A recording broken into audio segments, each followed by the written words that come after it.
வணக்கம். சிறகடிக்க ஆசை சீரியல்ல எல்லாம் அந்த மீனாவால வந்தது. ஸ்ருதியோட அம்மாவும் ஸ்ருதி என்னை எப்படி அசிங்கப்படுத்திட்டு போறாங்கம்மான்ட்டு விஜயா புலம்புறாங்க. அதுக்கு ரோகிணி சொல்றாங்க, "அது உங்களுக்கு பிடிக்கலையாண்டி, அந்த கடை இங்கே இருக்கிறது பிடிக்கலையான்ட்டு." "ஆமாம்மா, இது என்ன பண்ணுறதுன்னு தெரியல. நான் போயிட்டு பார்வதி கிட்ட ஐடியா கேட்டுட்டு வரேன்ட்டு வந்து அவங்க பார்வதி கிட்ட ஃபோன் பண்ணிடுறாங்க. பண்ணிவிட்டு அவகிட்ட சொன்னோம்னாக்கா அவள் யாராட்டையும் சொல்லிட்டு பிரச்சனையை உண்டு பண்ணிவிடுவாளன்ட்டு இவங்க ஃபோனை கட் பண்ணிடுறாங்க.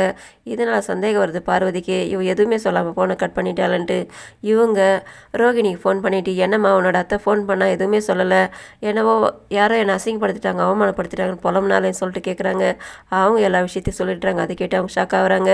"நீ எதுக்காக அந்த விஷயத்த சொன்னேன்ட்டு விஜயா வந்துட்டு ரோகிணி கிட்ட கேட்குறாங்க. "நீங்கள் தான் சொல்லிட்டு இருப்பீங்கிட்ட சொல்லிட்டு ஆண்டின்ட்டு நான் எதுவுமே அவகிட்ட சொல்லலை, நீ சொல்லி வச்சுட்ட, இப்போ எல்லாத்தையுமே அவள் சொல்லிடுவாள் எல்லார்ட்டையும்ன்ட்டு."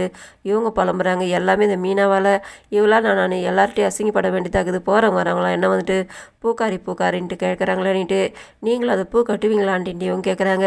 "நான் எதுக்காக கட்ட போகிறேன், இதுக்கு மேலே அந்த இடத்துல கடை இருக்கக்கூடாது, அந்த கடை இருக்கக்கூடாதுன்னு சொல்லி கேட்டிருக்கேன். என்னை பூக்காரின்னு வேறு சொல்லும்போது என்னால் இருக்கவே முடியலன்ட்டு இவங்க அப்படியே டென்ஷனாக படப்படப்பாக பேசுகிறாங்க. அப்போ உங்களுக்கு அந்த இடத்துல கடை இருக்குது பிடிக்கலனாக்கா இது கார்பரேஷனுக்கு தெரிஞ்சாக்கா வந்து எடுத்துகிட்டு போயிடுவாங்கன்றாங்க.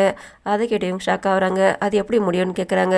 "நாம் கம்ப்ளைண்ட் பண்ணால் போதும், அவங்க வந்து எடுத்துகிட்டு போயிடுவான்றாங்க. முதல்ல அந்த வேலையை பண்ணுமான்ட்டு அவங்க சொல்கிறாங்க.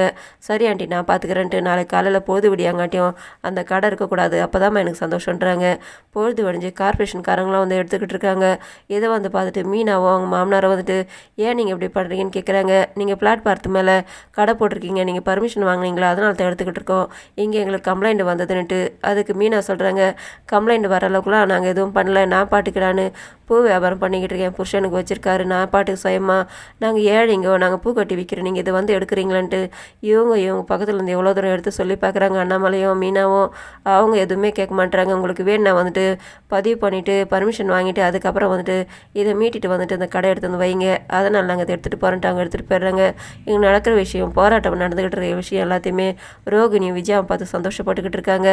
எல்லாத்தையும் வாரிட்டு போய்ட்றாங்க. மீனை பார்த்து அழுதுகிட்டு இருக்காங்க. "போகட்டும் விடுமா, பார்த்துக்கலாம் விடு, வேற ஒரு கடை வச்சுக்கலான்ட்டு." அவங்க மாமனார் சமாதானப்படுத்துறாரு. இதை விஜயாவை ரோகிணி பார்த்து சந்தோஷப்பட்டுக்கிட்டு இருக்காங்க. அங்கே அண்ணாமலை வந்து கேட்குறாரு, "அவள் எவ்வளோ கஷ்டப்பட்டுட்டு அழுதுட்டு இருக்கா, நீ வேடிக்கை பார்த்துக்கிட்டு இருக்க, இதெல்லாம் வந்து கேட்கக்கூடாதுன்ட்டு." பிளாட்பாரத்தில் கடை வச்சு அவங்க வந்து வாரிட்டு போயிட்டாங்க, அதுக்கு நாங்கள் என்ன பண்ண முடியும்ன்ட்டு அவங்க குத்தலாம் அவங்க கிண்டலாம் பேசிட்டு உள்ளே போய்ட்றாங்க. மீனா வந்து அழுதுகிட்டு இருக்காங்க. முத்து வர்றாரு. "என்ன கடை காணும், என்ன நடந்ததுன்னு?" அவர் கேட்குறாரு. வந்து எடுத்துகிட்டு போயிட்டாங்க கார்பரேஷன்காரங்கன்ட்டு அவர் வந்துட்டு அவங்க அப்பா கிட்ட கேட்குறாரு, "என்னப்பா நடந்ததுன்ட்டு?" "ஏதோ கம்ப்ளைண்ட் வந்து தான், யாரோ கம்ப்ளைண்ட் பண்ணாங்களா, அதனால தான் வந்து வாரிட்டு போயிட்டாங்கன்ட்டு. அது யாரோ பிடிக்காதவங்க தான் பண்ணியிருக்கணும், அவங்க மட்டும் யாருன்னு எனக்கு தெரியட்டன்ட்டு." "அப்போ நான் பண்ணியிருப்பேன்ட்டு நினைக்கிறேடான்ட்டு." அவங்க அம்மா கேட்குறாங்க. "உங்களுக்கு அந்த அளவுக்குலாம் இருக்காது, இதை யாரோ கேடிங்க தான் சேர்ந்து பண்ணியிருப்பாங்க, அவங்க மட்டும் யாருன்னு எனக்கு தெரியட்டும், அப்போ வச்சுக்கிறேன்னு சொல்கிறாரு. அதுக்கு அண்ணாமலை சொல்கிறாரு, "வேண்டாதவங்க யாரோ பண்ணியிருக்காங்க, பார்த்துக்கலாம் விடு, எனக்கு தெரிஞ்ச வக்கீல் ஒருத்தர் இருக்காரு, அவர்கிட்ட நான் சொல்லி வைக்கிறேன்ட்டு நீ போயிட்டு மீனாவை சமாதானப்படுத்துன்ட்டு." மீனா சொல்கிறாங்க, "நானும் இவர் எனக்குன்னு ஒரு அடையாளத்தை உருவாக்கி கொடுத்தாரு, சந்தோஷமாக நான் நடத்திக்கிட்டு இருந்தேன், இதுக்கு மேலே அதில் செஞ்சு நம்ம முன்னேறலாம் நானும் ஆசைப்பட்டேன், எனக்கு எதுவுமே கொடுத்து வைக்கலான்ட்டு." அதுக்கு விஜயாவும் ரோகிணியும் குறுக்க வந்துட்டு, "பிளாட்பாரத்தில் கடை வச்சா எப்படி சும்மா விடுவாங்களா, நீங்கள் பர்மிஷன் வாங்கினீங்களான்லாம்." இவங்க குறுக்க வந்து பேசுறதை பார்த்தாக்கா முத்துவுக்கு இவங்க மேலே சந்தேகம் வருது. "மீனா எனக்கு இவ்வளோ தான் கொடுத்து வச்சது, இதுக்கு மேலே நான் வீட்டு வேலை செஞ்சுட்டு வீட்டில் தான் இருக்கணுமா, இது என்னோட தலையெழுத்துன்ட்டு." அவங்க அழுதுகிட்டே உள்ளே போய்ட்றாங்க. "நீ போய்ட்டு சமாதானப்படுத்துப்பான்ட்டு அவர் சொல்கிறாரு." அவரும் உள்ளே போய்ட்றாரு. இவங்க 2 பேரும் உள்ளே வந்துட்டு விழுந்து விழுந்து சிரிக்கிறாங்க. விஜயாவும் ரோகிணியும் கடை எடுத்துட்டுமே இதுக்கு மேலே நான் நிம்மதியாக இருப்பேன்ட்டு சந்தோஷப்படுறாங்க விஜயா. ப்ரோமோவில் முத்து அடுத்த ஏற்பாடு பண்ணுறாரு.